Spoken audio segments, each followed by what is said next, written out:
are the dogs? All right, now we're live, Okay. so you should be able to see us. You might have to go. You might have to. Yeah. I am live now. Hang on. Yeah, we're good. Should be live. There Here we it are. is. Yeah. You definitely have to mute that. I am live now. Hang on. Yeah. Good. Okay. I heard a little bit of room tone.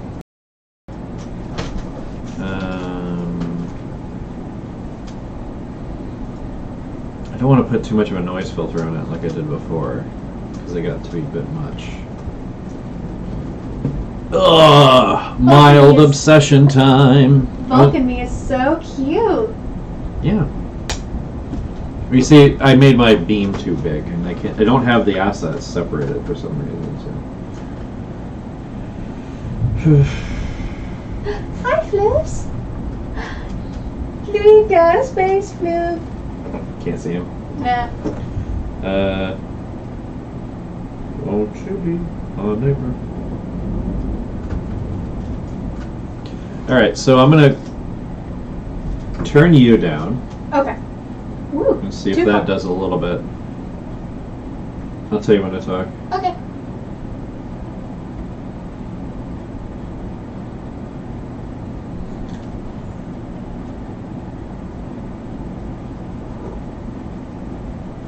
What is it? I really hear the. You can talk now. Okay. What is it, little man? It's not reducing the room noise at all. Oh wait, I'm checking now. Okay.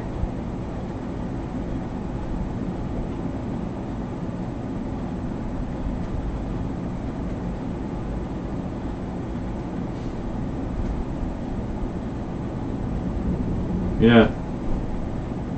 What is that?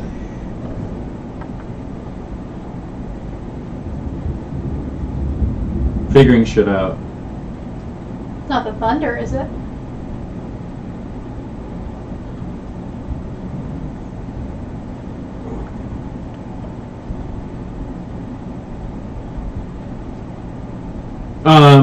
No, I turned us completely down.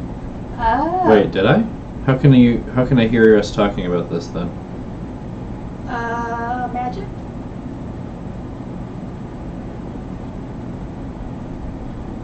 Did you turn our volume down and not our... No, I turned down our recording volume. Can you hear yourself in the headphones? Barely.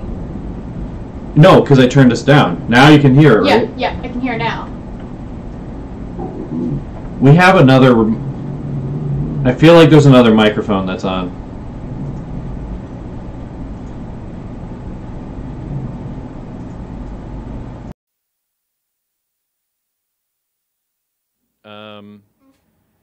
I don't know. I don't know what microphone's being picked up that it's... Okay. Now I can't hear anything. Oh! That did it. That did it? Yeah.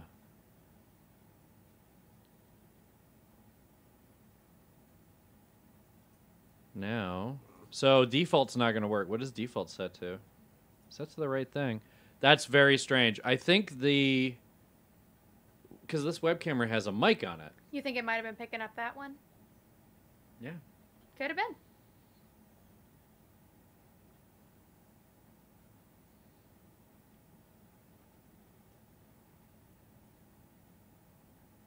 That's very odd. It sounds great now. It sounds like how it should sound. So that's what's really messed up. I'm glad I obsessively checked this because I didn't understand why I was spiking. Like I was like spiking like crazy.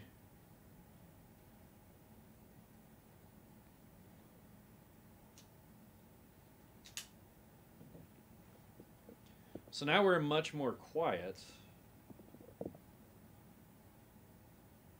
Which means this can get turned up. Okay. And that should be good. Okay. We should be fine. I don't know, though.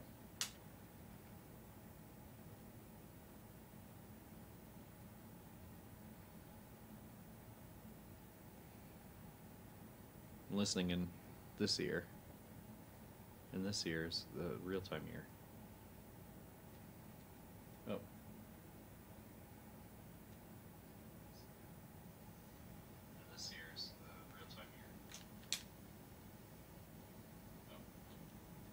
I was like, why is it doing this to me right now?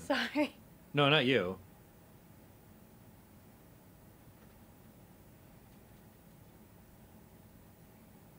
All right. So at full volume, we're not very loud. We're not? I mean, not terribly. So what I'm going to do is bump us up just a little bit. Okay, I think this should be fine. We can start shortly. I'm going to do social media stuff. I'm doing social media now, too. All right, good. Fortunately, mine is all here, so.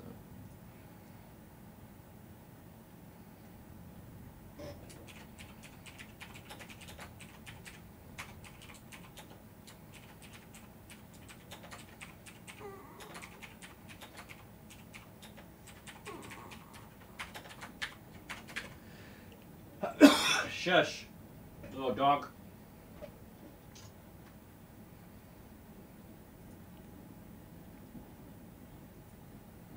So, yeah, apologies for those of you in the stream right now with thunder, because there's lots of thunder. I don't know how much it's going to get actually picked up. Doggos. Yeah, the dog is going to freak out bunches.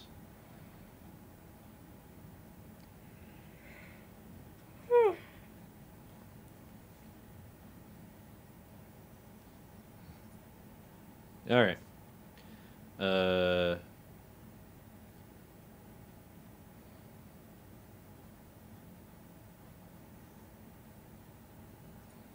me switch the output really quick, though. Oh, we can't do that now. Okay, never mind. All right. We'll start recording, which is we are recording now. Okay. We are recording now. All right. Hey, camera, can you... Oh, no. Can you... Oh, way too much. Wait a second. Why are you... You should be closer to me. This is Michael messing with the camera. Well, you can see the bottom of my fucking monitor for some reason. That's a new one on me. There we go. That might be why. That. Ruh-roh. No. What? Michael. I thought you had this all sorted. You fuckwad. Michael, you are quite illogical. You're illogical. You're illogical. You're Your the... mom's illogical. You take that back. And she's a Snurf herder. What's a snurf? I don't know. Probably a Star Wars thing. You're a scruffy Nerf herder. Oh, there. Oh, okay.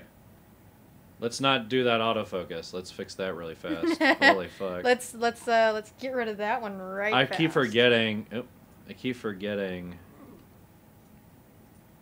that it sets like that. What, crybaby dog? Do you want snuggles? White balance. Let's see. Focus Oh, and exposure. Huh? Ooh, you can really fuck with the exposure. I didn't realize that. Okay. Good thing I'm recording all this. All right. All right, ready for intros? Yes. Oh, I wasn't. No, I am ready. Now you're ready? Okay. Hello! Hi. I'm Bunny Perspective creator Michael Bennett, and this is the Heather. Hi. We only have one, and this is Stone Vlogs reviews the Star Trek, the season 2 of Next Generation. Yay! It's not a review. It's a retrospective. It's a well, I don't know what you call or these. Or It's a look back. Debrief. Yeah. Because we do these right after we finish the season. Mm-hmm. So sometimes these might take longer if the season's a real slog, but this one went by pretty quick from the last one. Because we got through season 2 quicker than I thought. Yeah, we did. It was also shorter because season 1 was 26 or 27 episodes, and this one was only 22 episodes. You remember when TV shows got greenlit for more than 12 at a time? I know. What the fuck were they thinking? So, especially cartoons. Cartoons used to get, like, they would order fucking, 27, like 60, like Thundercats season 1 had 60 episodes. Jeez. Yeah, just in that one. So, and it had all together 100 and some episodes or something. That's crazy. Dang, no wonder people are butthurt about this new one. No, they're butthurt because they just like being butthurt. Like, who cares? This was a weird season. Season 2 was not very good. And not as bad as people braced me for, but worse than Season 1. Yeah. Like, everyone's like, you should need to skip Season 1 and 2 and then go back to see if you're curious. I won't know if that's true until we finish. Are you serious? Mac, get in her lap or don't. I don't want to hear you crying because you're not in her lap. Come here. Get up there. Come here. Come on, get up there. Come on. Mac, come on. Mac, are you confused? Oh my god, you're a You want up here? Come here. Come here. Mac. Live, everybody.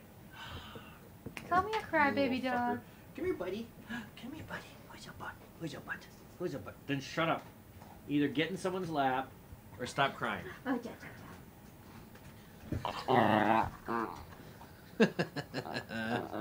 I chaya.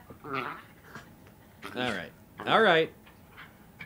Just because you're on camera doesn't mean you get to talk a bunch. Yeah. You don't have any opinions about Star Trek. All right, get out of here. You goof. Oh. Uh-oh, did you bump my camera? I fully did. Or maybe I didn't, but I just want this to be fixed anyway. Wait, how far is the... Okay. Yeah, you can see your mic after all. Oh well, life is hard for everyone. All right, where was I? We're before I was so rudely interrupted by a dog that I don't even know if you could hear in the editing. How did this season start? I forget. Okay, the first episode was The Child. That's the one where... Oh, where Lwaxana Troi gets preggers? Yeah. Oh my god. That was the... I want to say that's a contender for one of the weirdest episodes. Sorry about that thunder, kids. It's a dark and stormy night, and we're talking about The Child. Yeah, that episode was the episode where I was talking... Oh, by the way, before we get in to Season 2, can we discuss that we're not racist for not talking about Jodie LaForge? Yeah. Oh my god. We both love that actor. Yes, I love... What, are you calling us liars? Mac. Mac, you pick one I'm recording to be barking at me. You need to shut up. You need to shut up. Shut up! Anyway.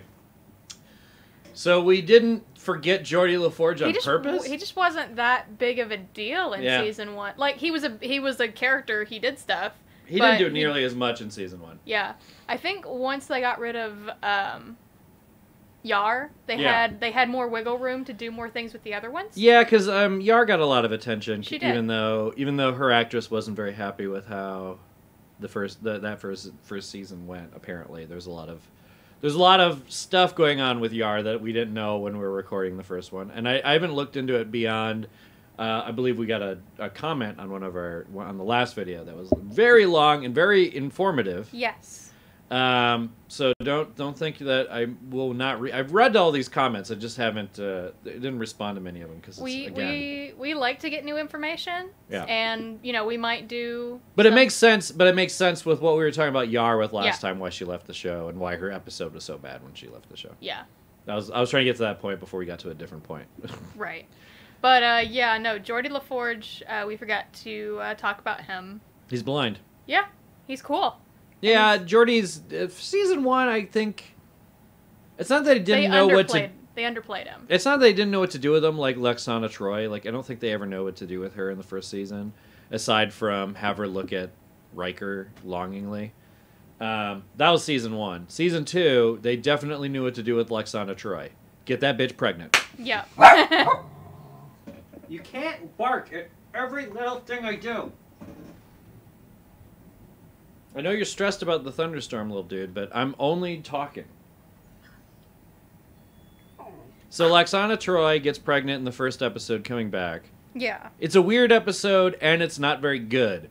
Because, it's a being that, for whatever reason, wants to be born, and instead of being, Jesus or whatever, and, going to a planet and inseminating a rando, this being impregnates Lwaxana Troi, who's only half human. Yeah.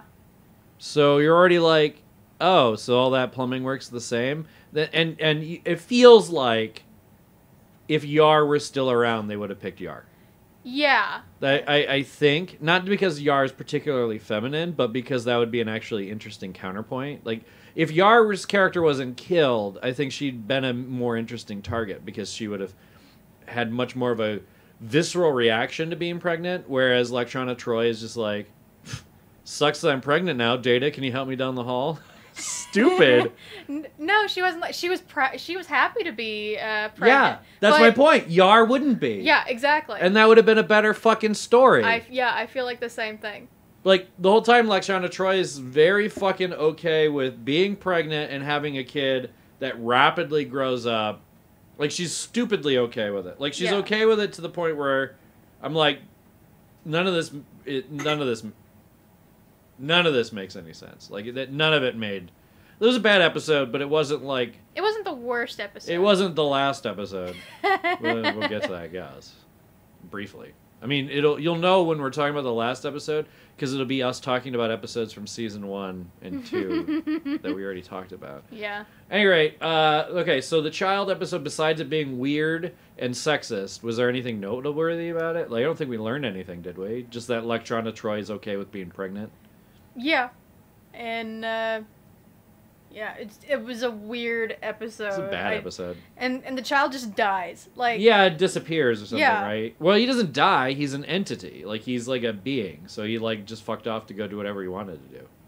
And was there a B fucking story to that one? Because what the fuck? Why was the whole point of that Electrona Troy gets preggers? Like, I don't remember. There was a B story, but I don't remember. There's so many B stories, I can't remember them all. Yeah. I know it's not the B story or the A story. Whatever. It wasn't Picard getting his heart fixed. That was a totally different B story. Yeah, I don't know what the. Well, at any rate, the child. It was a real shit. It was a real shit episode. Really shitty to come back to because I thought that was part of the first season actually.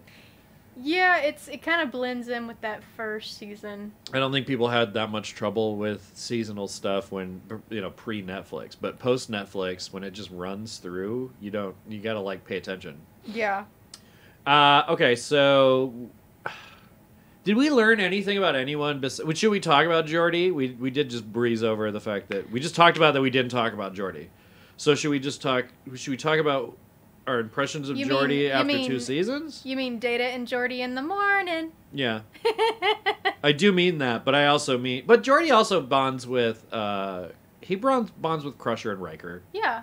He has a lot of goings-ons with pretty much everybody but Picard. Yeah. You know what I mean? Like, it's not that Picard doesn't respect him or anything, or... Because there's that one episode where Picard's like, hey, Geordi, you're gonna be the main guy in the ship. Like, he promotes Geordi to... That's the first episode.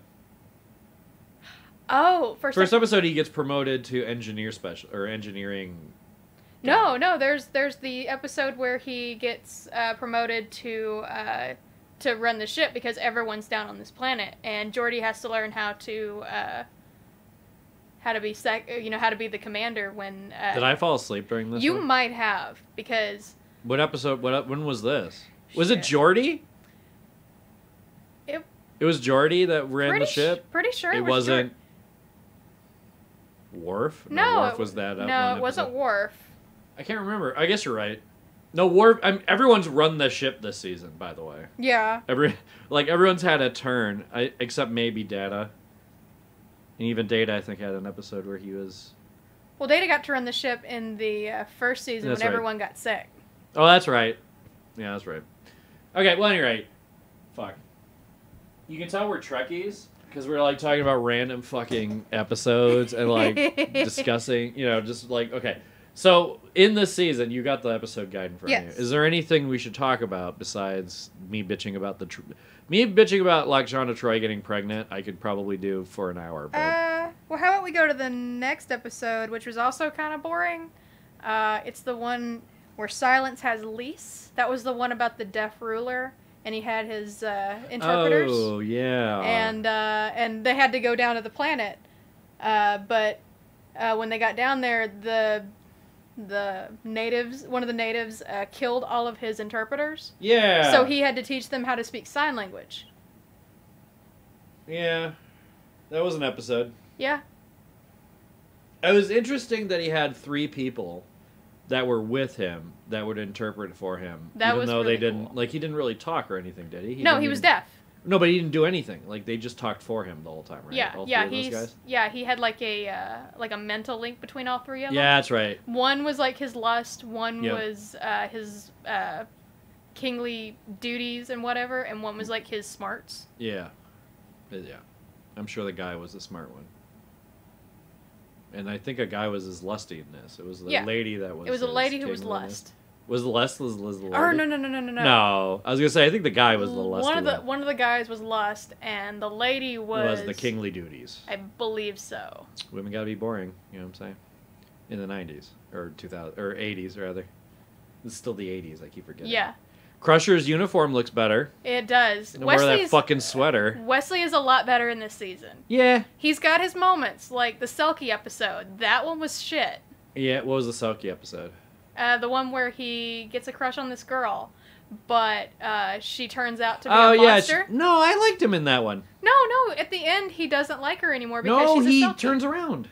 Oh, okay. Remember, because okay, so you're forgetting. Okay, yeah. This is actually a very, very good episode, and you're forgetting the turnaround. So in this episode, Crusher, there's a girl and an older lady, and they come to the Enterprise.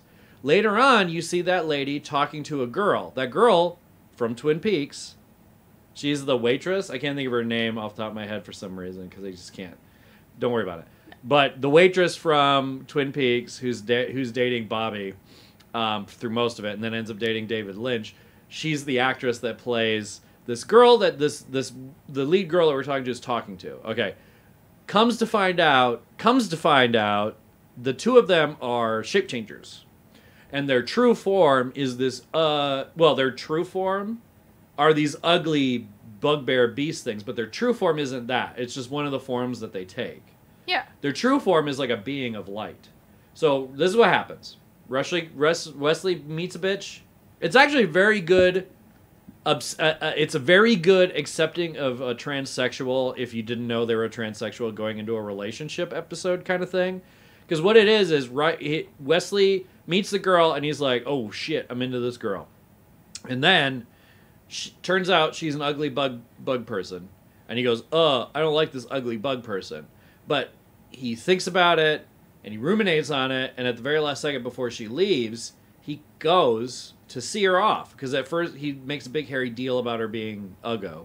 And then, he goes there, and he sees her true self, the glowing being of light, and realizes that she's, this perfect, interesting being, and kind of stays in love with her and all that. So, I don't think this character ever comes back in Star Trek lore, but it is a very good moment for Wesley, and it was this very good moment for the writers to give him, because it, again, like me and you, like you remember it, you remember his initial horrible reaction. Yeah. But you forgot where he goes back to the teleporter room and sees her off, and that's where he has that moment where he, because I would say if you meet a girl and you're dating her for a while, and this is assuming you're a straight dude, and you find out that she is got a dick, then you have to take a long time to decide if you're okay with that because this person is great, or if you're not okay with that because you dick.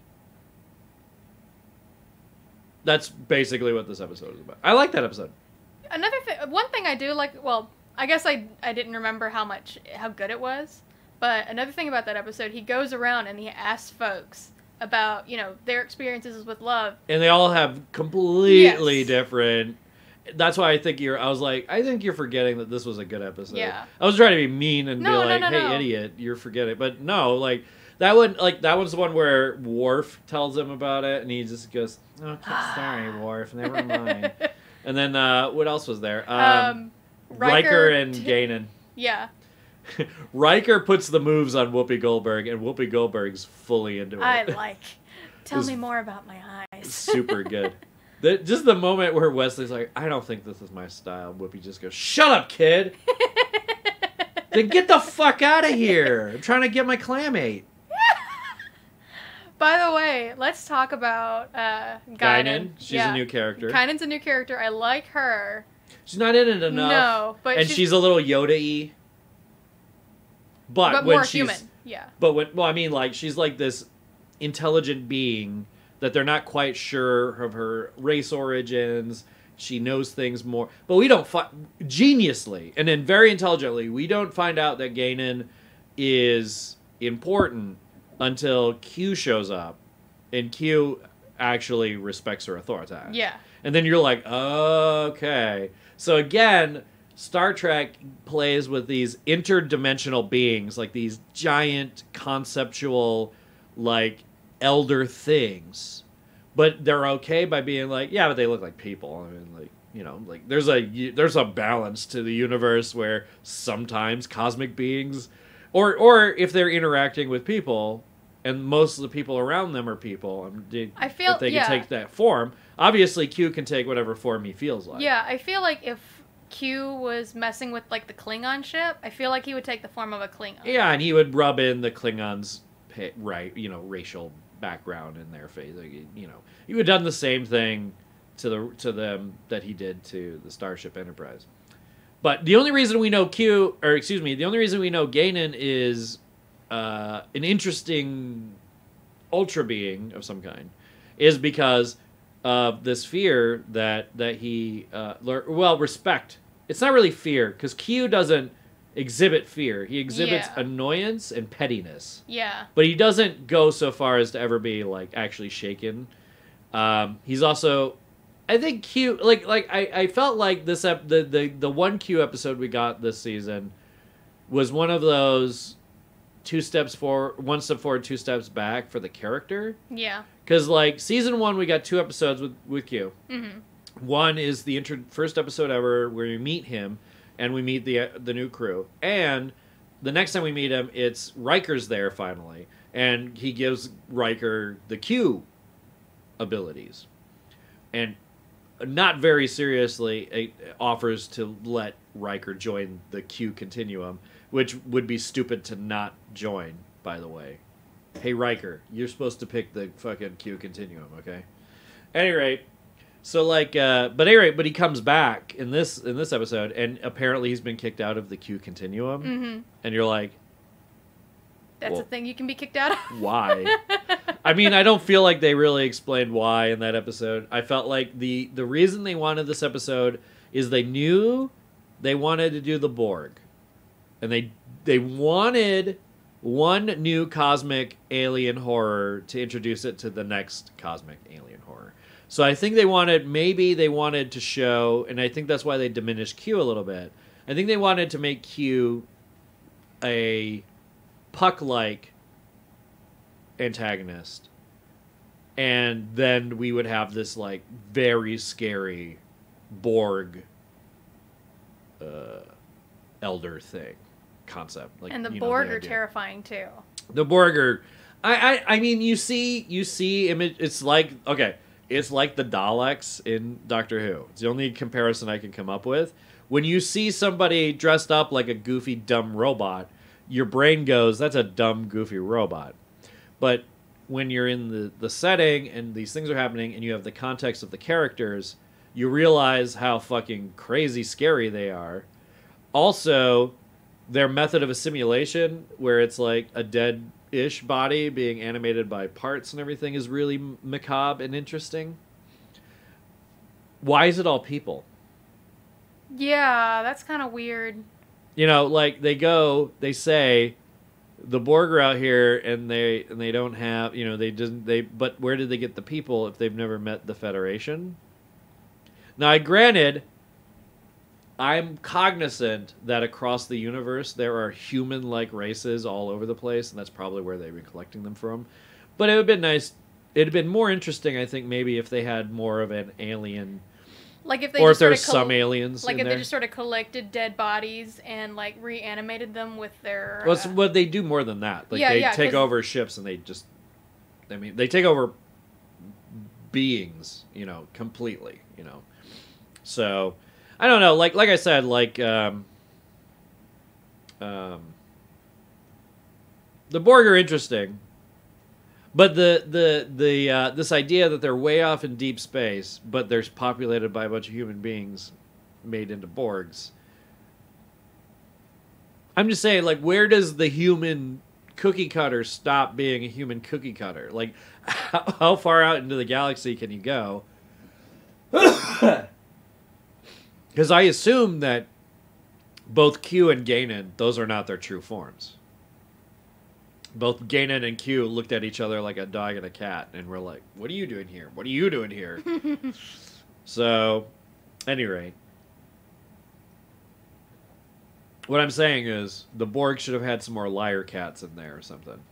Yeah, or some Klingons. That was a Saga joke for you guys. Oh. Liar cat? Oh, right.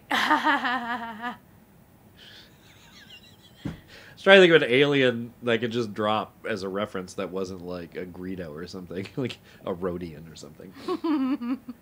We're not talking about Solo, right? I will say that watching this, really, like watching Star Trek, or watching Solo really affirmed my love of Star Trek more than Star Wars. And I think I just needed that push to be like, no, Star Wars is dumb. It's dumb. And I like fantasy. But how do you fly a fucking X-wing to Dagobah? Geordie LaForge would say no. Okay, what other episode should we discuss? Let's see. Elementary Dear Data. That was a good one. Yes. We got to do like the Sherlock Holmes thing in earnest. That was early on in season 2 too. Yeah, it was episode 3. Yeah, this is back when we were still excited about season 2. We had no idea that it was going to get bad. Coming. Cool. The stinkers come fast and loose. So Data makes this program for the holodeck, and it's Sherlock Holmes times. And he's like, "Hey, Geordie, won't you come with me and be my Watson?" And Geordie's like, "Okay, I don't know much about, Sherlock Holmes, but okay." And so he goes off, and they be buddies together. And then they bring on the worst doctor, and she's like, "You know what? I don't think you could actually solve a case like Sherlock Holmes. I think this computer is just doing things from the Sherlock universe." Yeah, and he read all the books, so he just knew. And did they get trapped in there, or is that the other one? No, the bad doctor gets... Why do you keep calling her the bad doctor? I don't like her. She's the other new character, and I can't think of her name either. The doc. Yeah. Good luck. Good luck. I just call her worst nurse. I know. You just always call... Nurse Chapel.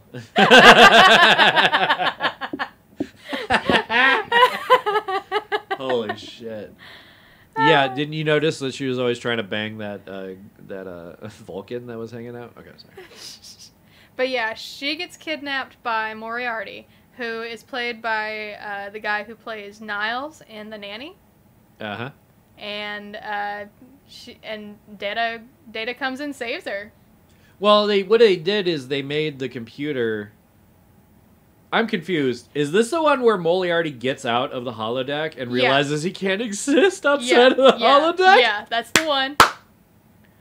That's really good.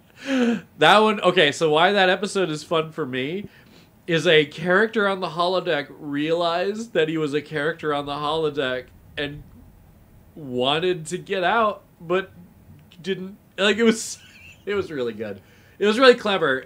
They had a lot of fun in these early holodeck episodes, that's for sure. Like, I don't know if they forget... Like, they usually have to come up with some weird excuse to make it, like, a problem, and more than them just fucking around and having fun. So, I am looking forward to the ones where they just fuck around and have fun. Because, like, the contrived problems inside of the holodeck were kind of annoying. Like, the one where... Is it Picard that got locked in? Yeah. It's his Gumshoe episode. It's the first holodeck full out. You know what I mean? Yeah, I think that one's from season 1, though. Yeah, that's what I meant. I knew it was from season 1. There's another one where Picard and Riker get locked in. That's from season 1 too, isn't it? Is it? That's the one where... We're talking about the same one then. The one where he's a detective. No. The other one that they get locked in is when they're having the ship repaired. And the aliens, like, hijack them. Right. I think that is from season 1. But I thought that was the same episode as where he's a detective. Mm-mm. Because that's the episode where Riker has the jazz room. And they get caught in the jazz room. Well, what happens in that episode where Picard... It's not the second... Are you sure? Because there's only 2 episodes where he's a detective, and we saw the second one this season 2, and it wasn't very good. The one where he... Lwaxana Troy's mom falls in love with a fucking hologram, and then no one tells her. And, like, she's into him because he's, like, she can't read his thoughts. Let's take a diversion. Yeah. Lwaxana Troy and everything about her sucks. Riker and everything about him sucks. They're not bad characters, and they have moments where both of them are very, very good. But when they do an episode about either of them, it's always such garbage. So the second time, right, Lwaxana Troy's mama shows up twice. Okay, season 1 and then in season 2. In season 2, she's like horny. She wants to fuck Picard. Yeah. It's like she's going through menopause, basically. She's going through spaceopause. Mm-hmm. And she falls in love with a guy because she can't read his thoughts. Mm-hmm. Isn't that like a gigantic red flag when you can't read somebody's thoughts? Exactly. Like, how do you not think this guy is either not real? Like, because she can't read Data's thoughts either because he's an android, right? Right. So she should think, what, is there a bunch of androids up in this bitch or what? But maybe it's because he talks all like, not earthy. Like Data? Yeah. I don't know. All I can say is the entire crew lets her go ahead and get all wet for fucking some fake hologram dude Sam that everyone knows that is a fake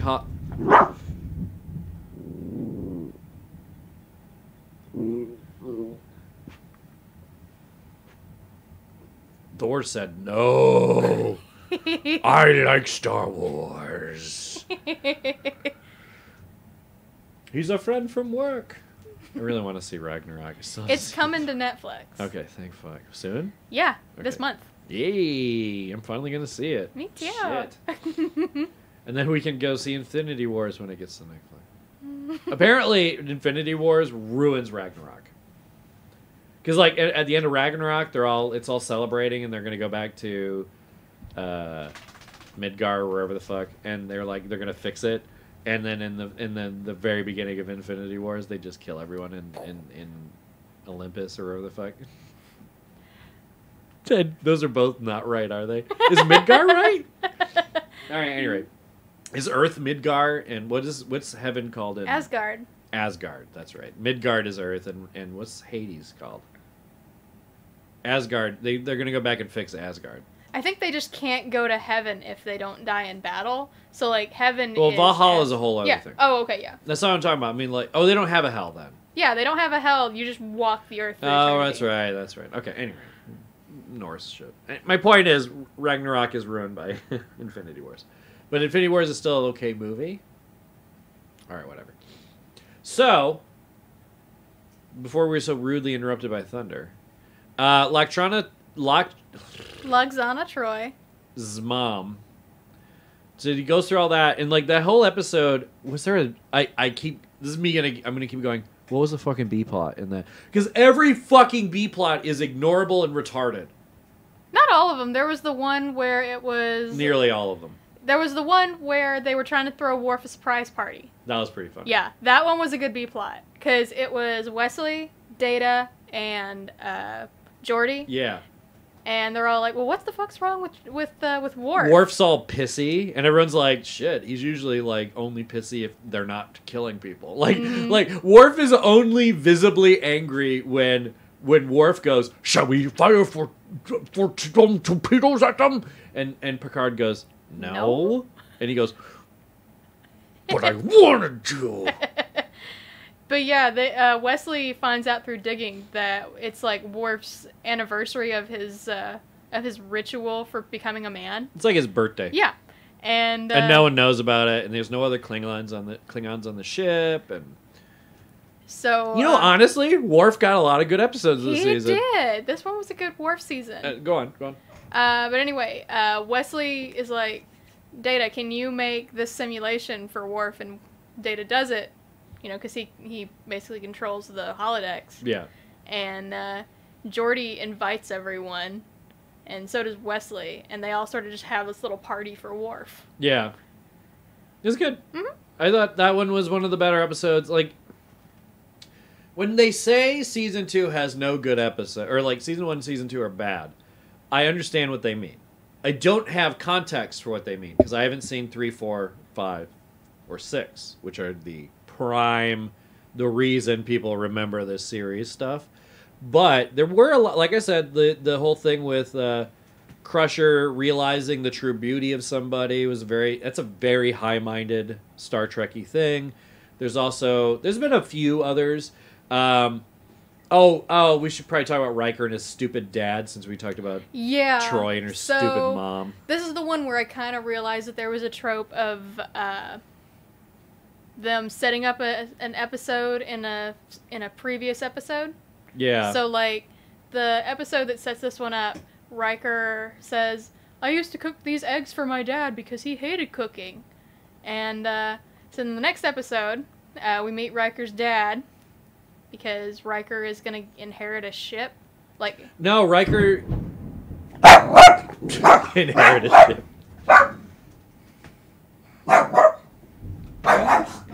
Still not know how thunder works? Hey, it's okay. It's okay, buddy. It's okay. It's okay. It's okay. No, baby, it's okay. It's okay, baby. Baby, it's okay. Mac, are you Loki? Come here. Come here. No, come here. Shut up. He hates when I do that. Shut up. Okay.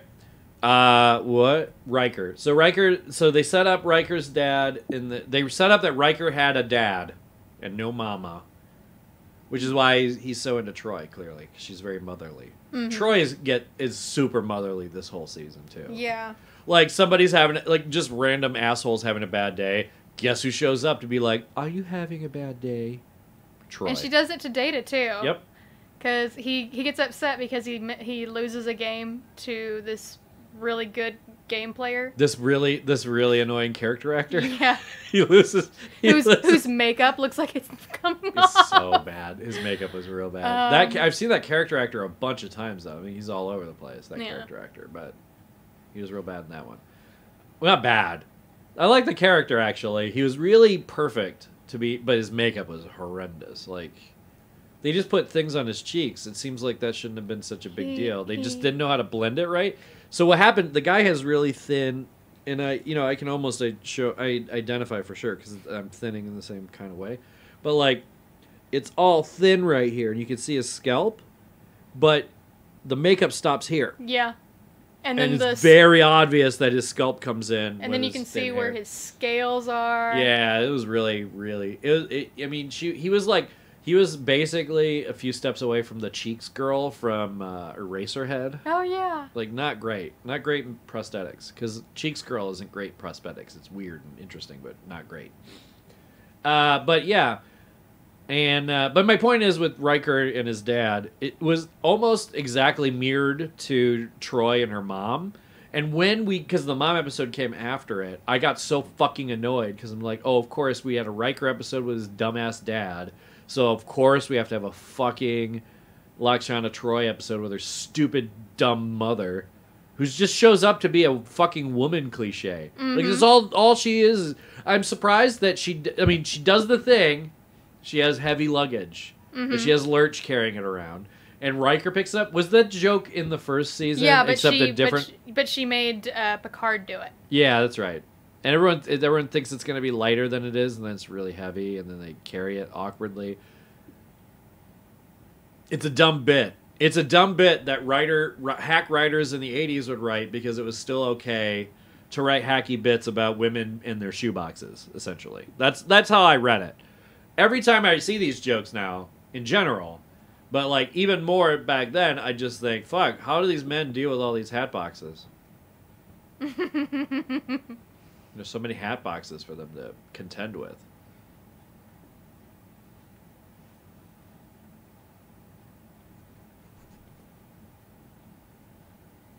What else? Season 2. Was there anything great in Season 2? I don't think there's anything great in Season 2. Let's see. Because I even had some problems with the Sherlock. I was a little disappointed with the Sherlock Holmes episode, I think. A little bit. That's how I remember as being disappointed. Let's see. I think my favorite episode from season 2 has to be Contagion. That's the one where the ships get sick, and then Data tries to fix it, and he gets infected, so they have to reboot him. Oh, that's right. Turn it off and then turn it back on again.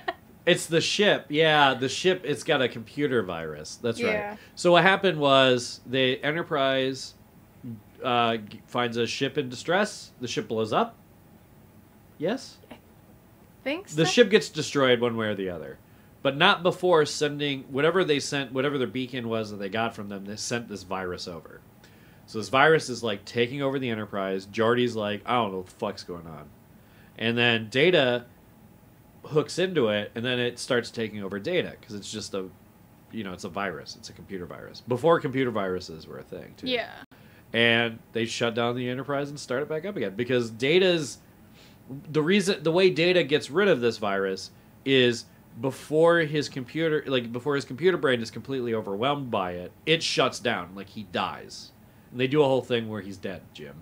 And then he comes back and he's like, "Oh no, I rebooted." Don't humans reboot? Well, no, he wasn't like that. He was like totally. joking. He was totally was joking. reset. Okay. Yeah. He didn't remember what was happening for a period of time. Like he had like a hard reboot or something in the cloud or something. You know? So it whenever the last hard cloud save was, which was apparently 40 minutes ago or something like that, which is pretty good. Yeah. I mean, pretty good. Because he didn't lose like a month or anything. Well, we don't know what he lost because they didn't really explore that. No, because he was cognizant of the disease and everything. Right. So he had to have been recently enough for that. But yeah, so that one was an interesting one in that the solution was turn it off and then turn it on again. I was just... And like we're watching, we're like, we could have told you that. we just assumed you did that first, Geordi. Yeah. That's interesting. I wish I could. Everyone wishes they could get rid of computer viruses by turning it off and turning it on. Right. Clearly, they didn't understand computer viruses. It was a good episode, but that resolution, we both laughed very loudly when we were both like, "Oh, for real?" That's the resolution. Is okay. I'll take it. What other good episodes were there? I can't think of any. Let's see. I can't think of them, but I don't know if they're season 1 or season 2. That's good. Well, that's why the I continuing put the, problem of this is going to be is me being like, wait. I wouldn't call it a good episode, but I would call it an interesting episode. The Royale, where they go to the casino. And it's just a book in the mind. It's just a book that these aliens concocted from this book. It's the casino where they can't escape. Right. They try to leave at one point. Yeah. So they find out that it's actually, the aliens' version of this world from this book. And it's a terrible book. Right. And, one of the first things you said was, man, this is terrible writing. And then they go up and they see that it's a trashy novel. Yep. And they're like, and then even Picard tries to read it. And he's like, whoa, this is terrible. Yeah, that's right. It was Space 50 Shades of Grey. Yes. He's having a real hard time reading it because Picard is like high art in general. So bad art just hurts his feelings. That's right. I do remember this episode. Yeah. That's all right. It was okay. You're right. It was interesting. It was interesting that there was an episode where a planet completely devoured a novel and created an entire planet for it. That's pretty. There are a lot of interest. Like Star Trek does that stuff really well. That what if scenarios kind of thing, because it's functionally a monster of the week. Yeah. Which is why I think if I would have realized that before going in, I think I would have liked it less as an idea to watch it, because I don't like Monster of the Week shows. Like I didn't like Buffy. Jason loved Buffy, but I didn't really like Buffy or anything. So I'm going out of my comfort zone on some level for this, but there is the hierarchy. Like there is a hierarchy story that's happening. It's just they don't really do like double episodes as much as Right. other series do. but they do. Like those are good ones. Too. Yeah. Wait, did they have a two-parter this season? No. No, they didn't. That was last season. That Yeah. They had a two-part. They had And two-parters. Episode 1 and 2 and the last two, right? Right, I think so. Yeah. I think so too. But yeah, that's what I like about Star Trek. It kind of encompasses just one episode, Yeah. and it doesn't really like bleed over into the next, except for like the little Well, it's like if Marvel Comics was just What If Comics. yeah. And those are always fun. You know, like they take these characters that were established and they just have fun with them, you know. All right, let's talk about the last episode. Oh boy, that was the last episode, all right. I definitely walked out of the room and took a shower in the middle of that one. It was just like not worth watching because I had watched all of it before. Yeah. So what happens is Riker goes down to this planet and he gets attacked by this vine thing. Random vine And it puts a virus in him that attaches to his nerve. Yeah.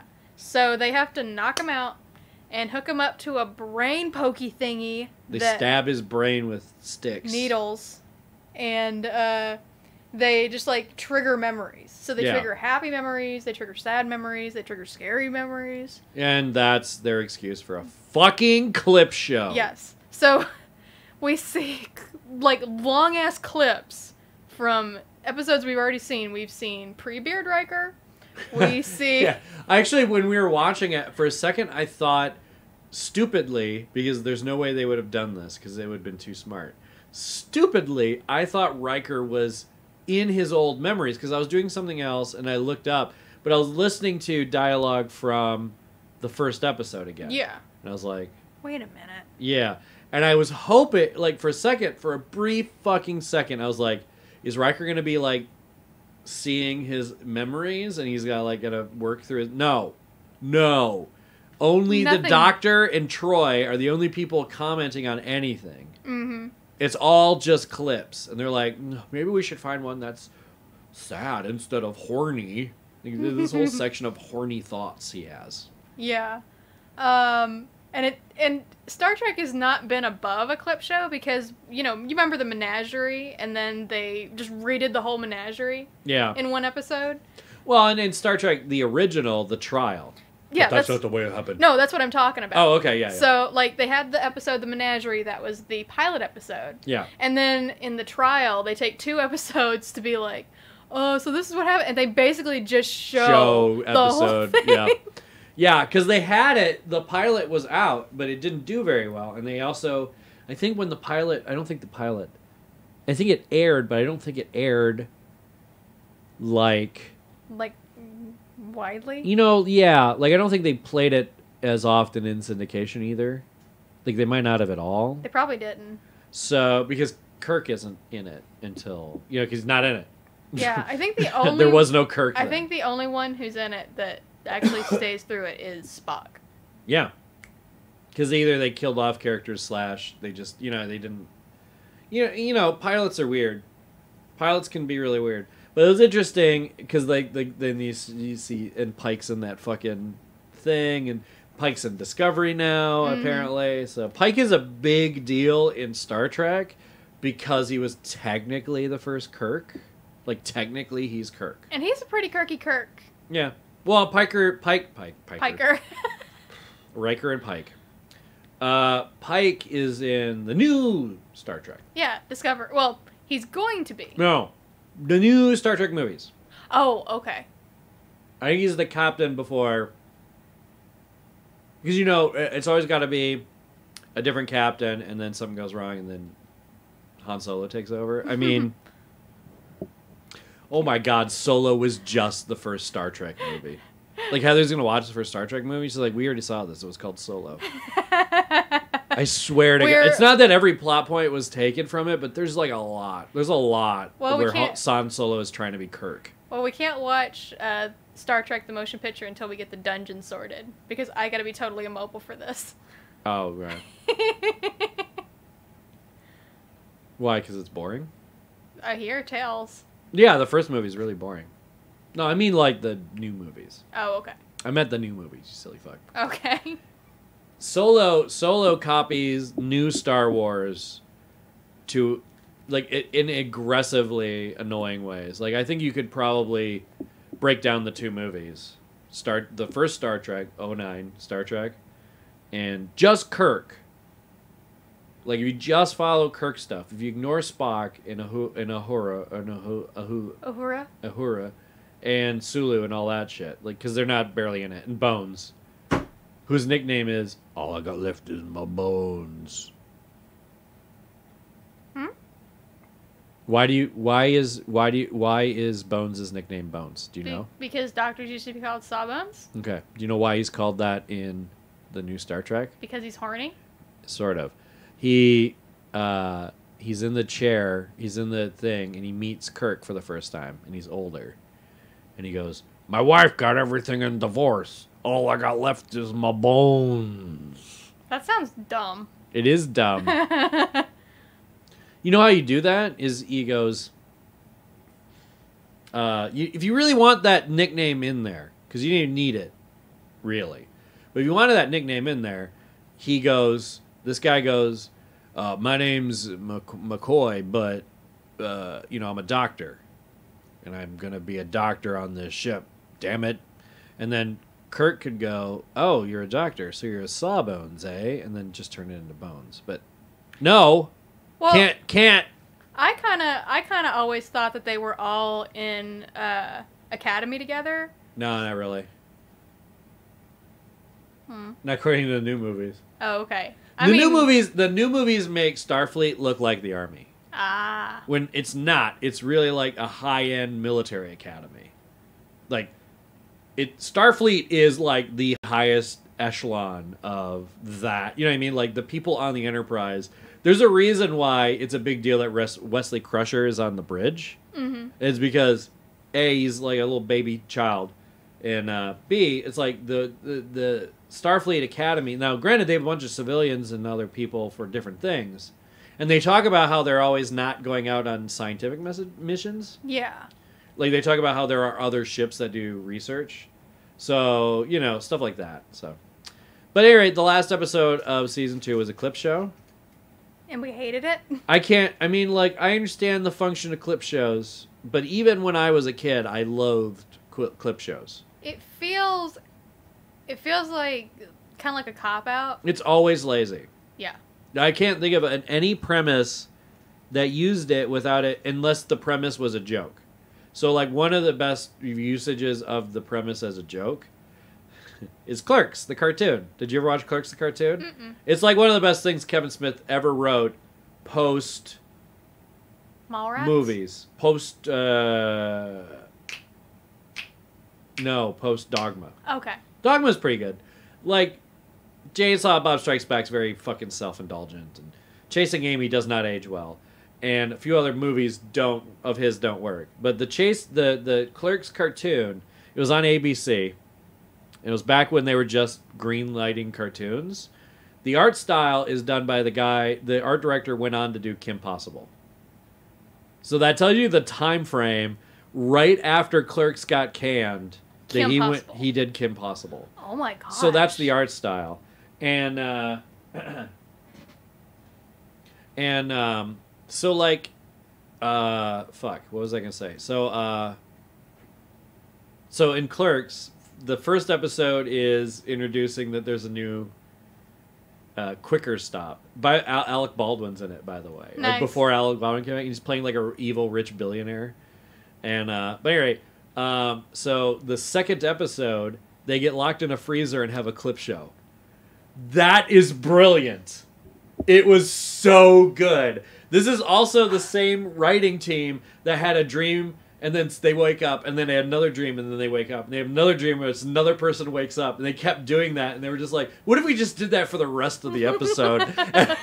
Like, the commentary on those was so fucking good. Because, like, the guy who plays Randall, he's not a great actor. Like, Kevin Smith hired him because they were friends. You know what I mean? Like, it was like Jersey people.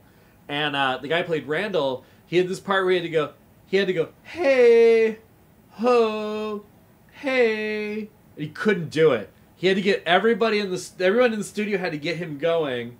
And then he could finish the line. Like, then they all dropped out, and then he kept doing it. And that's the only way they could get him to do, hey, ho, hey. That's all, Your Honor.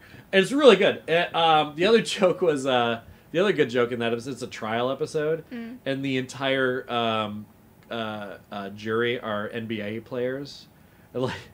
And they were like real NBA players playing them. Like Charles Barkley was there. Like Charles Barkley was a running character. Like he was like Charles Barkley was in episodes throughout Clerks.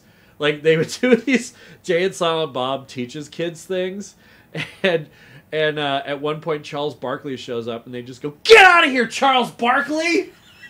Or like they beat the shit out of him because he's like that. We do the Science Says episodes or whatever. It was really funny. At any rate, Clerks had a better season 2 and it didn't have a season 2. I'm just kidding. Season 2 was not very good, but it wasn't the worst. It wasn't horrible. Like I was never. There's some episodes where I could figure out about 20 minutes in that it was a slog. But they're 40-minute episodes, so that's a fucking problem. Yeah. What did you guys think in the I'm wrapping up. Yeah. What did you guys think in the comments about season 2? You guys were kind of right. Like, I don't know. I think you guys really underestimate how much bad TV I watch, like, willingly. And this is not the worst. Season 2 is not the worst season of anything I've seen. Yeah. It had some fucking stinkers for episodes. But it was no Ozark. No, oh my God. Oh my God. Why did we kept on thinking, oh, maybe it'll get good. Yeah. Maybe it'll get good. And then it just was done. I was like, why did we watch that? He gets his toe cut off, and then he's, like, barely limping for the rest of it, and you're like... They were trying... Jason Bateman, you're better than this. They were trying to do their own Breaking Bad, and they failed. They failed so bad. So bad. Oh. So, yeah, I mean, it was no Ozark. It was no any season of Glee. Even season 1 and 2 of Glee, which I consider to be the most watchable episodes of Glee. By the way, when we were coming, so before the channel, this is a little aside. I'll put this at the end credits, so that people have a reason to wait. Before we were going to come back as the show, I was going to do the Bunny podcast or the Bunny Perspective podcast. And it was going to be, we were just going to come up with different segments, maybe rip-off segments from other podcasts. Like I was going to do Doug Lug movies. And then one of the segments I was always going to do was going to be reviewing individual episodes of Glee from the beginning. I was going to make Heather watch them with me. What we're doing here is so much better. Yeah. I started doing that. We started doing it. We got 2 episodes in, and we had no desire ever to go. Did we get 2 episodes in? I feel like we didn't, because... I feel like we watched 1, and we're like, all right, this is going to be shitty when we watch the second one. Yeah. But, okay. I mean, if you guys want us to do it... Shut up. Go to our Patreon. Shut up. Not till after Star Trek's done. We got to watch No. all of Star Trek. Yeah. That includes DS9, Voyager, Enterprise... Michael's still got to watch Discovery. Yeah, watch Discovery. So by the time we get through all of these, it'll be Discovery time. And we're just going to binge the fuck out of Discovery. I've already seen Discovery. Yeah. But I might watch Discovery. I don't mind watching it again with you. I might watch it covertly when you're not here, too. But, yeah. Good luck getting my password. That's not what I meant. Like, I'm not ready to watch it now. No. I'd rather... I actually want to watch... I want to watch it the opposite that you did. I want to get through... I want to watch it almost chronologically. Well, it happens before. No, I mean chronologically to time itself. Okay. Actual time. I wanted to watch the Gene Roddenberry stuff and the Gene Roddenberry stuff and then the post-Gene Roddenberry stuff. Because he dies in the middle of making Star Trek. He died in like 91. Yeah. So if it started in 87, that's 4 years into his death. That seems about right for when it would start going bad after that. I don't know, man. Season 2, not so good. But if you like this stuff in the comments, we did plan on. Well, actually, we could do this for ourselves. Well, I'll lead into that. I'll wait for a second before I tell you about it. Let me finish the outro, and then I'll do the second bit. Okay, so if you enjoyed this, leave a comment, like it, subscribe, hit the bell icon. Hey, you keep on saying you're writing episodes of the Bunny Perspective. I fully am. That's not an exaggeration. The first episode is a little more ambitious in my brain than I can do. So it's been a little bit slower because I'm trying to think of how I do a few things.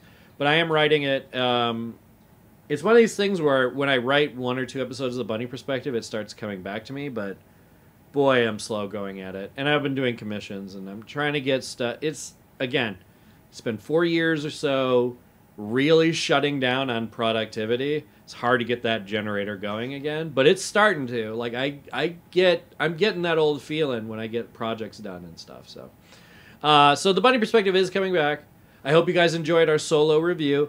philbunny and Heather, if you like that, there'll be a Patreon goal that if we hit that goal, we'll do that every week. So if you liked our solo review, there's going to be a Patreon goal for that, but I can't promise we're going to do that every week because it's fucking expensive to go to the movies. And going to the theater sucks. Not this theater, though. This theater isn't so bad. But in general, going to the theater Going to the theater sucks, especially on opening weekends. Right. And we would try to hit opening weekends so that we could get it out as quick as we could. So far, we've been having good luck with Sundays. We'll see how we go with other stuff, but because we didn't talk about Deadpool 2, but we've also seen that, and it's very good. Fuck, it's very, very good. So, bye! Bye, guys! All right, I'm going to do the intro for this next part. Okay. Hi! This is a very bonus special thing that I still have the Star Trek things up, so you know when I recorded it, when we did the Star Trek stuff. But we're going to talk about Ball Masters.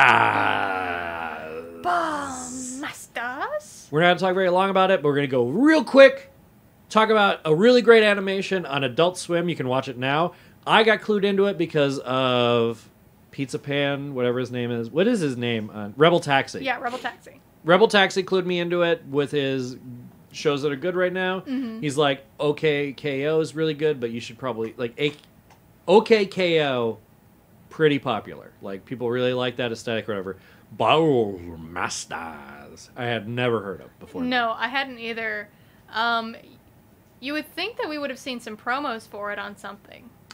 Sometimes they just kind of release things on Adult Swim and they don't really know. How Sometimes they them. market it and I just miss the marketing. But Ball Masters is from the same creator as Super Jail, which Heather has not seen. But we binged Ball Masters in a day. And all the episodes are on Adult Swim's website right now. And I think pretty much all Viacom packages or Comcast packages or whatever, excuse me, you can get it and watch it. But I'm sure you can find it if you need to find it. Mm-hmm.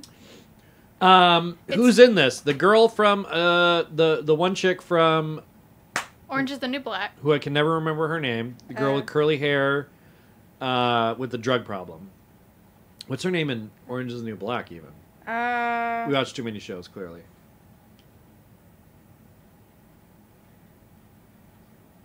I don't remember. Not Red. No. Her name is Natasha Lyonne. Natasha Lyonne, yes. She's great. Yes. Like, she's great in other stuff. She plays Amethyst? Not Amethyst. She plays, what is Smoky Quartz? Yeah. She plays the combination of Steven Universe and Amethyst. Smoky Quartz. Smoky Quartz. But she plays the lead character, which took me a long time to catch. It is her, right? Yeah. Okay, we did figure it out. Yes. I just want to make sure I didn't say it wrong. And there are a few other voice actors that I sort of recognize that were fine. And then, of course, Dana, and I can't think of his last name, but who plays Master Shake. Very iconic voice. Very much the guy who played Cow in Cow and Chicken of our generation. Dana is. He's got kind of this annoying voice. Usually gets attributed to different annoying characters. But Dana Snyder. Dana Schneider, thank you. Also, if you like Dana Schneider, he's on a podcast with Dino Stamatopoulos called Dino and Dana's Safe Place, and you should listen to it. It's a very good podcast. Spencer Crittenton of Harmontown is on it. And Trish, but she's an idiot, so who cares? Very good podcast. It's a great podcast. Especially Dana and Dino together. They're really funny. Ball Masters is great. Super Jail was this... I think the conceit of Super Jail was, how can I show violent murder as a joke premise. And the premise ended up being Willy Wonka meets a jail. And they just kill prisoners en masse. And you don't really care because they're nameless idiot prisoners. They make prisoners that you care about. So you care about those ones more than these other ones. And it's mostly about this high sci-fi jail that's wacky, even though they're being murdered. There's all these characters that are just highly un-PC. Like the main security officer is a trans female character, but she's very masculine. Very masculine. To the point where you see cock outlines. And then they have a rival jail at one point, and the rival jail is all females.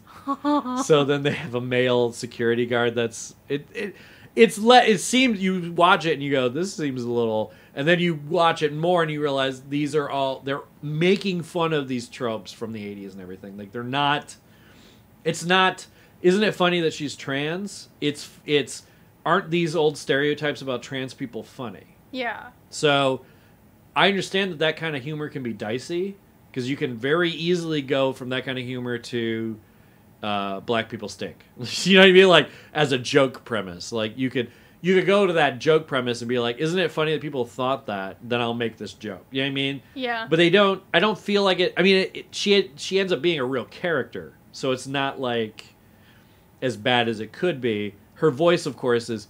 As look like this, and she sounds like this. So it's like, but her character isn't terrible. But I mean, all the characters in Supergirl are terrible. Ballmasters doesn't have any of this. Like Ballmasters, their excuse for high violence is it's the future, and they have these amoebas that heal people. Yeah, like that's their whole thing is they heal people. So there's grisly murder. Apparently using ancient super weapons. Like, even this is like the far-flung future. It's kind of like that one season of Gundam where all the nations fought Gundams. Oh, yeah. And, like, the American has, like, boxing gloves, and he has 2 chicks with him all the time, and, like, stuff like that. Any rate, so Ballmasters is that premise with the super jail art. It's very intense and frenetic. The art style is very simple, which they use to do some gloriously cool animations. Yeah. The animation, to me, because I haven't seen Super Jail, yeah, it kind of reminds me of that 70s style of Schoolhouse Rock. Yeah, kinda. yeah. But grittier and more horrific. Yeah, yeah. The real flat look. These guys clearly can't draw. Lines that are shadows. Squiggly-ish lines, yeah. Yeah. Like it. So Ballmasters is, if people screaming and getting murdered isn't going to be funny for you ever, skip it. But if you can get behind this kind of ridiculous premise, like there's this giant androgynous dude that runs the whole thing, and you don't really know what his powers are, and but he's all powerful. And doesn't he? Yeah, he's all powerful, and he's doing things on a whim. Like he lets her, like he does all this stuff, and he just goes, "I don't know why I'm doing it." Whee, you know. So it's cool. It's like that's like I love that kind of character, like that already more than I like the Warden in Super Jail, which you don't know, but the Warden in Super Jail is kind of like, well, he's played by Paul Scheer, and he plays kind of just like this. Oh, I'm just trying to do the best I can for everybody, but it's like his malice and like his misunderstanding usually ends up to huge murders, and I mean, like it's like I'm bored today. Let's try this, and it's like you know what I mean, like that kind of behavior. Whereas that character is that sure, but he's in charge of sports, but it's also the post-apocalypse. So there's this kind of fun stuff that's happening. They also do what's really cool is they have the Shonen Jump type character who's young and impressionable and he wants to be the best player ever, and they also have the has-been character who does too many drugs, started great and ends up being a washout, and they combine those two characters in a way I don't think I've ever really seen. You do see that, like League of Their Own. Yeah, is a good example. Like League of Their Own but there's no Shonen Jump kid character.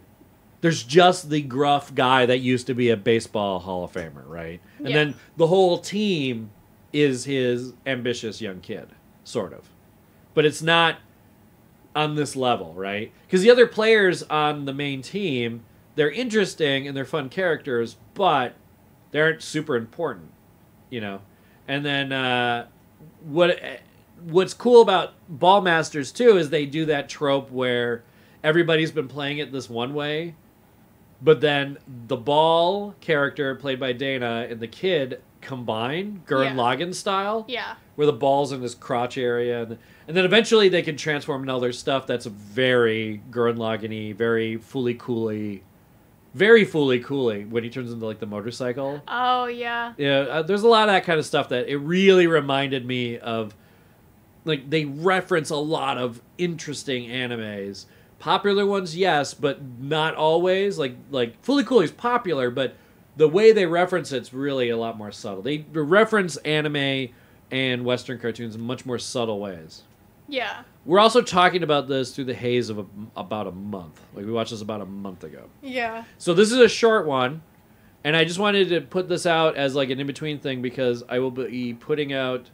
This is also like, it's not an announcement because you've already seen the Star Trek one, but there's a couple of Stone vlogs that I recorded. One about... I did an Anita Sarkeesian reaction video, and I also did another video further discussing Shoe on Head and this kind of mentality.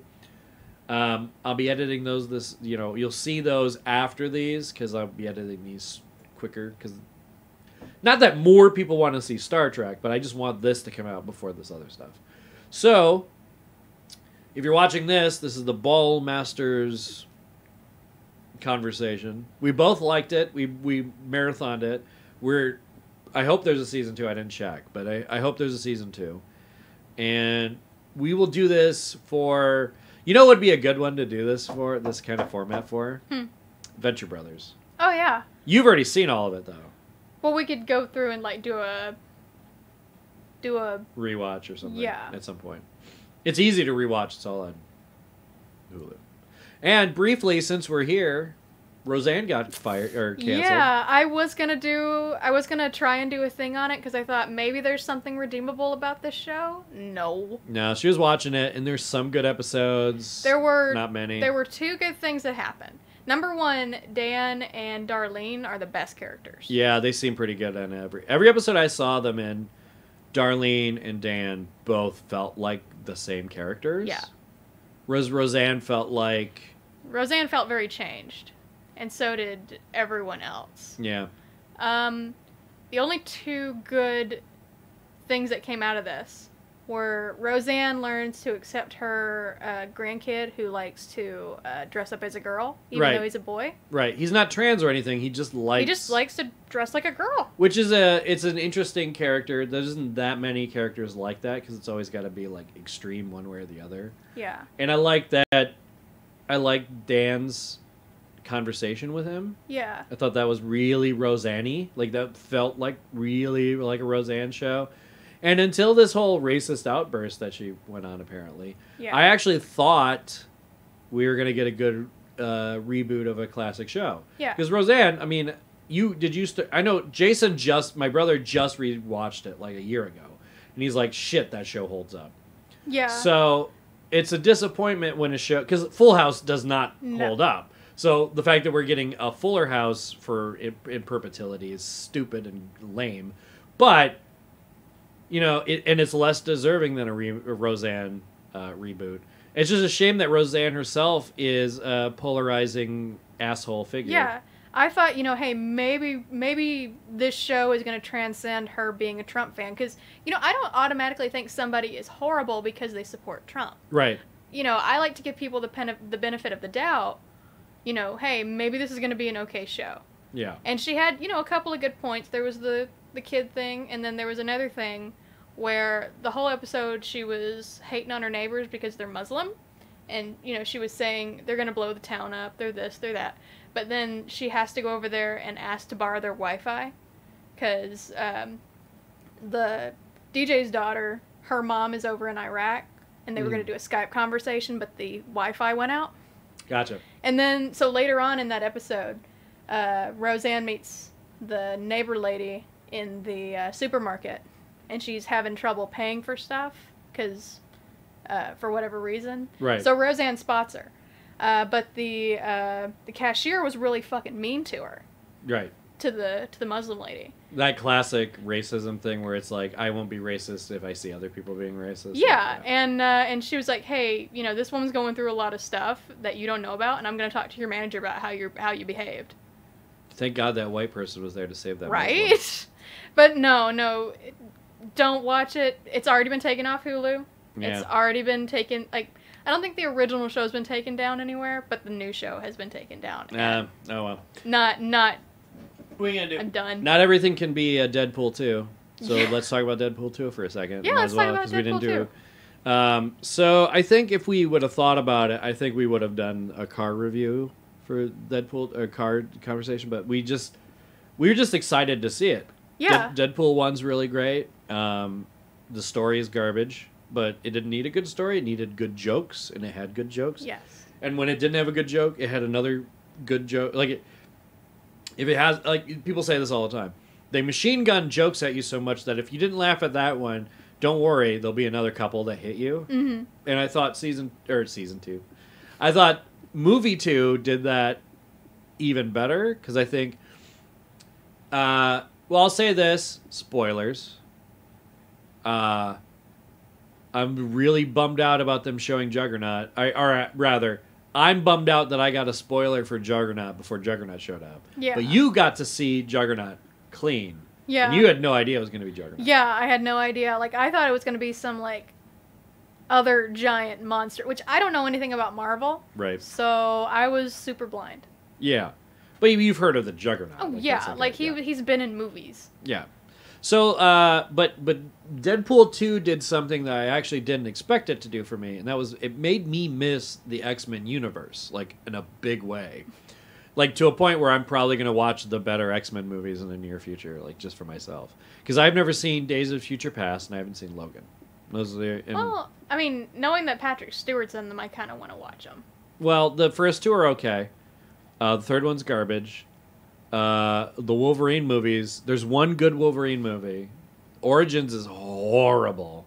Origins is where we got the mouth sewn up Deadpool that's also played by Ryan Reynolds.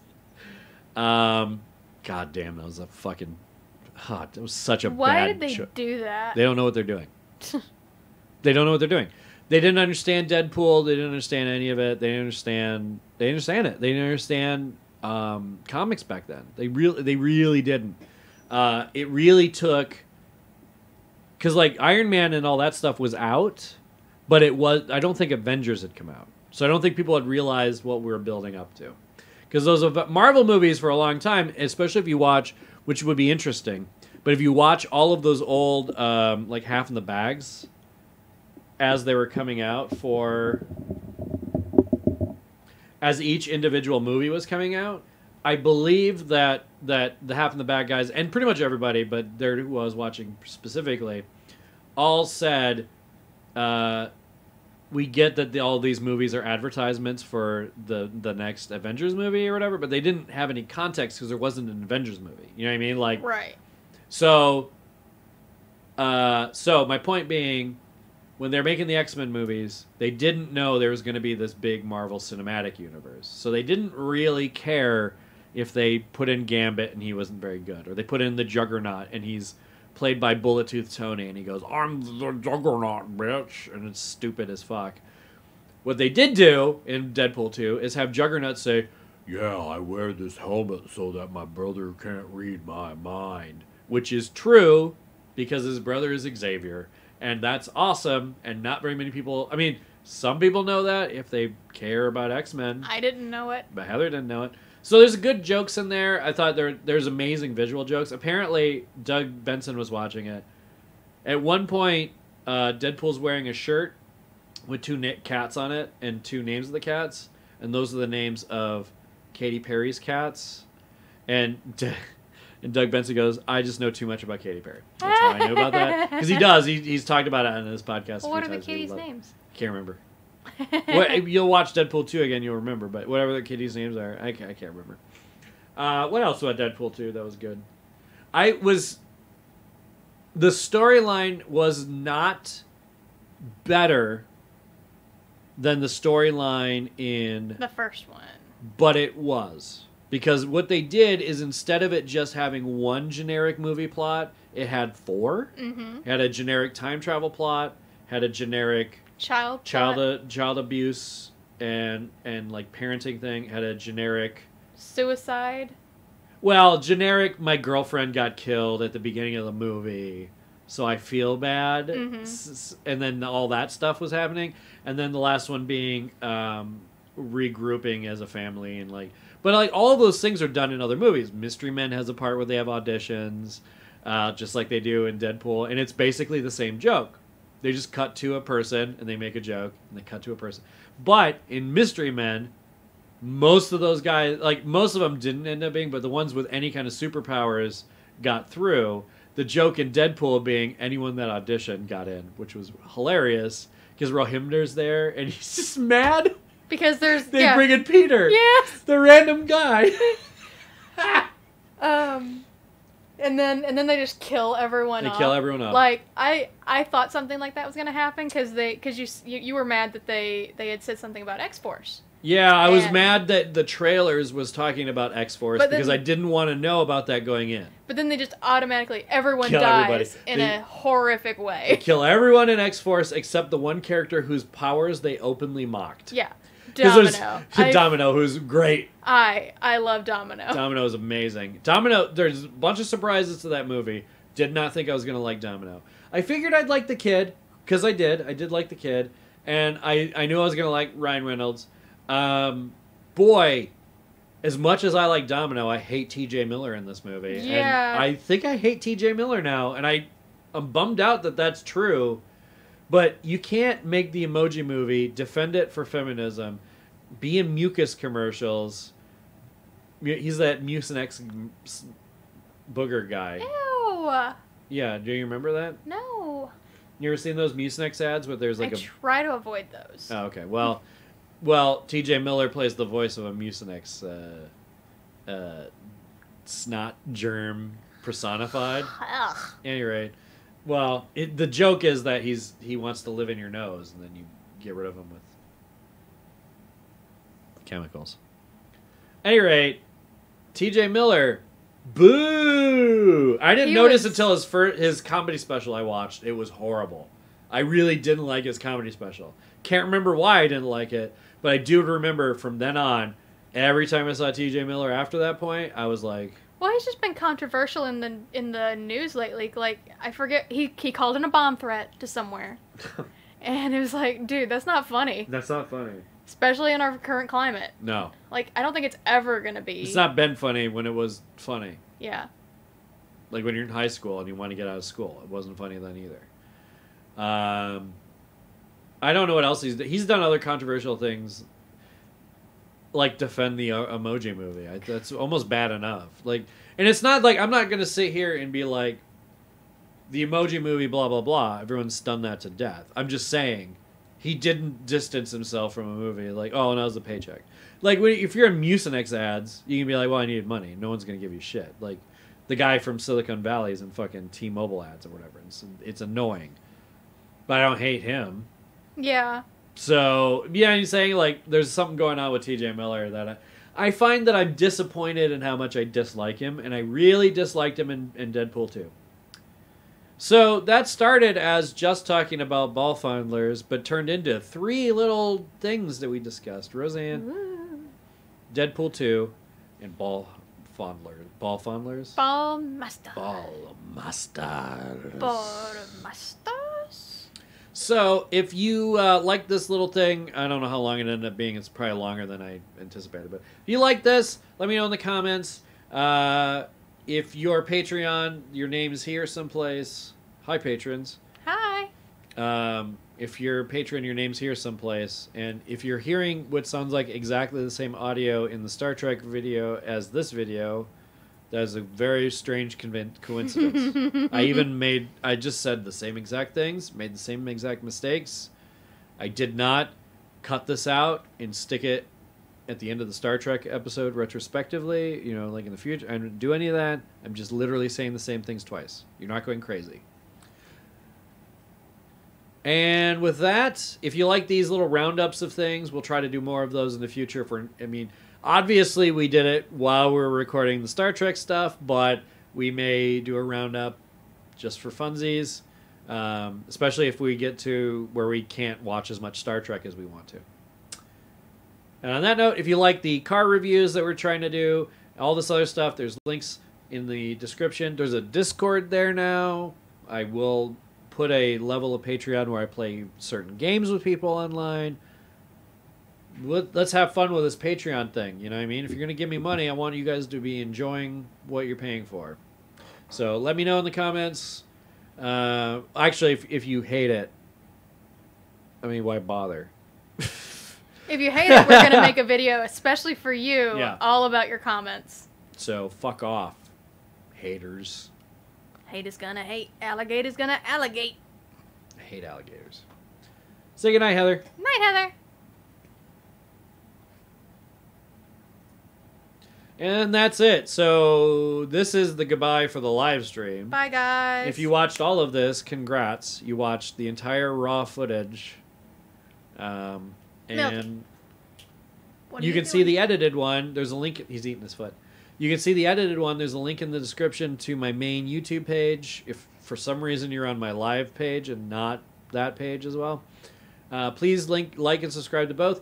I stream on here pretty regularly. I stream on my Twitch very regularly for games and stuff because it's just the copyright's easier. But for this kind of stuff, I always stream it on YouTube. Love you guys. See you later. Bye, guys. Smash that like button.